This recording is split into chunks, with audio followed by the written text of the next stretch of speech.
دوستان سلام. امروز BMW E63 ما که برای رفع ارورها و پروگرام کردن یونیت هاشون اومده بودن کارش به اتمام رسید. فقط من یه خواهشی از همه دوستان، همکاران، مالکین خودروها دارم که لطفاً اگر قطعی خراب میشه، اگر که اون مکانیکتون بهتون میگه که این قطعه رو تهیه بکنید، به مکانیکتون نگید یه جوری درستش کن. این ماشین الان اومده پیش ما و یه قسمت جذاب داره. البته توی خیلی ماشین دیگه همین کارو میکنن.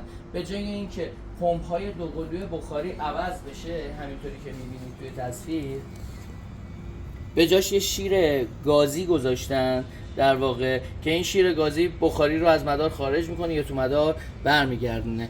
این کار واقعا کار جذابی نیست. وقتی یه ماشین BMW سواریم لطفاً به اینها هم دقت بکنید. ممنونم ازتون. حالا داخل ماشین رو چک میکنیم برای رفع توسعه‌مون هستش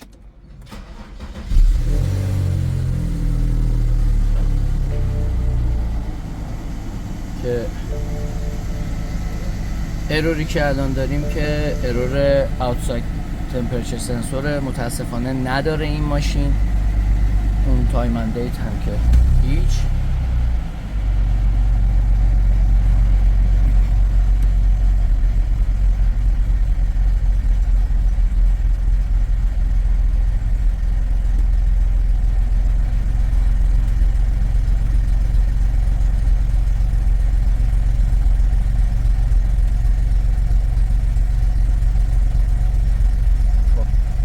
الان میبینیم که تمامی ارورها رفع شده. فقط یه فرانت بریک پده که لنتای ترمز جلوه که هنوز تعویض نشده و اون هم تعویض میشه. ممنون از شما. امیدوارم که شاد